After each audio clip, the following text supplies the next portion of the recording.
Video को like, share व subscribe करना न भूलें। बेल आइकन जरूर दबाएं।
सातवां पाठ पापा खो गए। ये पाठ पूरा हो गया। प्रश्न उत्तर आपको बता दिए मैंने। अब भाषा की बात में एक पैराग्राफ दिया हुआ है और उसने उस पैराग्राफ में से सारे विराम चिन्ह हटा दिए।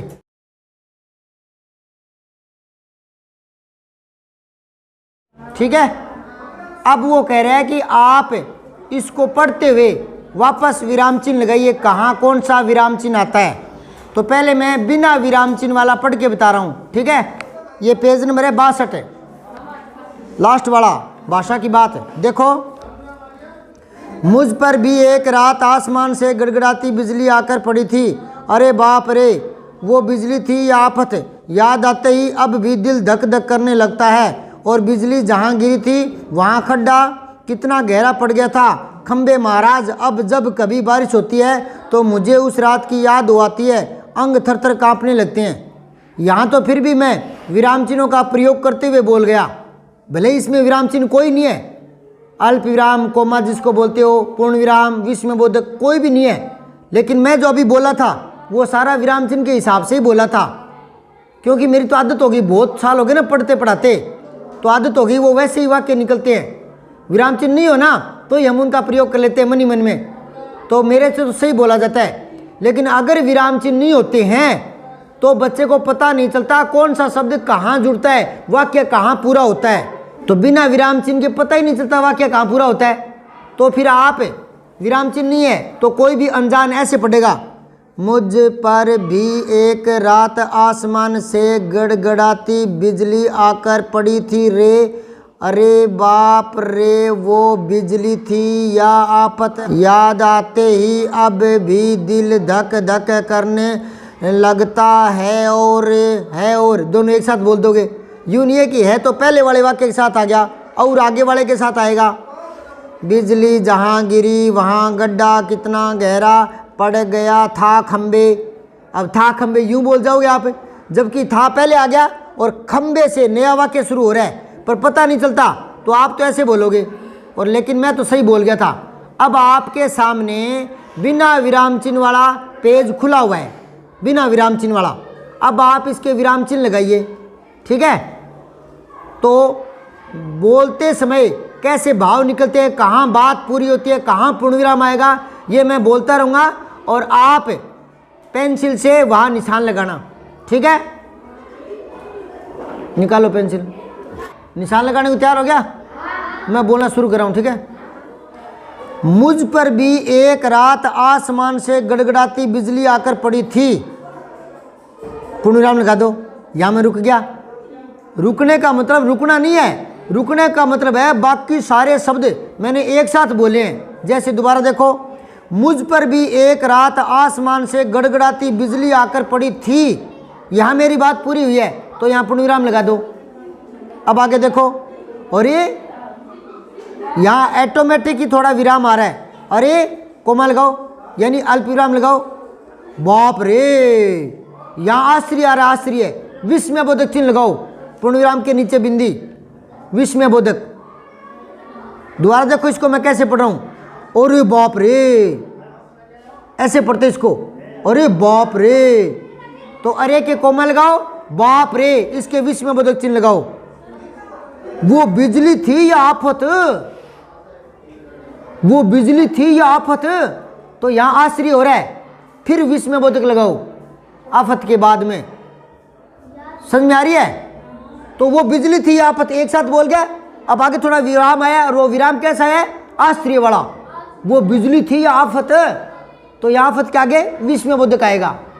ठीक है, अब आगे देखो, याद आते ही अब भी दिल धक धक करने लगता है। धक धक के बीच में योजक चिन्ह आएगा। दो शब्द एक साथ आते हैं तो योजक चिन्ह आता है। जैसे धीरे धीरे, तेज तेज, चलते चलते, इनके बीच में क्या आता है? योजक चिन्ह। दो समान शब्दों के बीच में भी आता है और दो विपरीत शब्दों के बीच में भी आता है। जैसे आते जाते, दिन रात। समझ गए? दोबारा देखो इसको, याद आते ही अब भी दिल धक धक करने लगता है। और अगर आपको लगता है कि दिल धक धक करने लगता है के बाद पूर्णविराम आएगा, नहीं, हमने अक्सर है के बाद पूर्णविराम देखा है, पर यहाँ नहीं आएगा क्योंकि यहाँ बात अभी पूरी नहीं हुई है, क्योंकि वो और लगाकर और भी बात जोड़नी चाहता है। यहाँ थी के बाद भी पूर्णविराम नहीं आएगा क्योंकि अभी बात पूरी हुई नहीं है। वो पूरी जो कहना चाहता है ना, वो बात पूरी हुई नहीं है, अभी पूरी आगे होगी। पढ़ने के बाद दोबारा देखें, बिजली जहाँ गिरी थी वहाँ गड्ढा कितना गहरा पड़ गया था, तो यहाँ था के बाद भी पूर्णविराम आएगा नहीं क्योंकि अभी बात पूरी हुई नहीं है। उसने आगे लिखा है खंबे महाराज, उसको संबोधित करके फिर ये बात पूरी कर रहा है, तो इस बात का ध्यान रखें। दोबारा पढ़ें, इसको देखें। और बिजली जहां गिरी थी वहां खड्डा कितना गहरा पड़ा था। अल्प विराम लगाओ। खंबे महाराज, अब विस्मय बोधक लगाओ। ये विस्मय बोधक भी होता है और संबोधन चिन्ह भी होता है, यही होता है। एक ये दो जगह काम आता है। तो यहां देखो, वो खंबे को संबोधित कर रहा है, खंबे को कह रहा है, संबोधित कर रहा है, तो खंबे के आगे विस्मय बोधक लग जाएगा, संबोधन चिन्ह लग जाएगा। दोबारा देखो इसको कैसे पढ़ रहा हूं। याद आते ही दिल धक धक करने लगता है और बिजली जहां गिरी थी वहां कितना गहरा गड्ढा पड़ गया था। खंबे महाराज, यूं कह रहा है वो खंबे को, तो यहां खंबे को संबोधन कर रहा है तो संबोधन चिन्ह आ गया। अब आगे देखो, अब जब कभी बारिश होती है तो मुझे उस रात की याद हो आती है। यहां पूर्णविराम लगाओ। अंग थर थर कांपने लगते हैं, पूर्णविराम लगाओ। लगा दिए सारे। ऐसे हाव भाव के साथ जहां जो चिन्ह आता है उसको वहीं लगाना होता है। विराम चिन्ह का सही प्रयोग करते हैं तो पैराग्राफ यानी वो अनुच्छेद समझ में आ जाता है, कौन कैसे किस अंदाज में बात कर रहा है। तो विराम चिन्हों का बहुत महत्व होता है। ठीक है,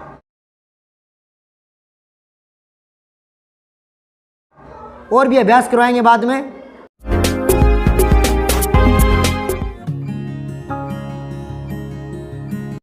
वीडियो को लाइक, शेयर व सब्सक्राइब करना न भूलें। बेल आइकन जरूर दबाएं।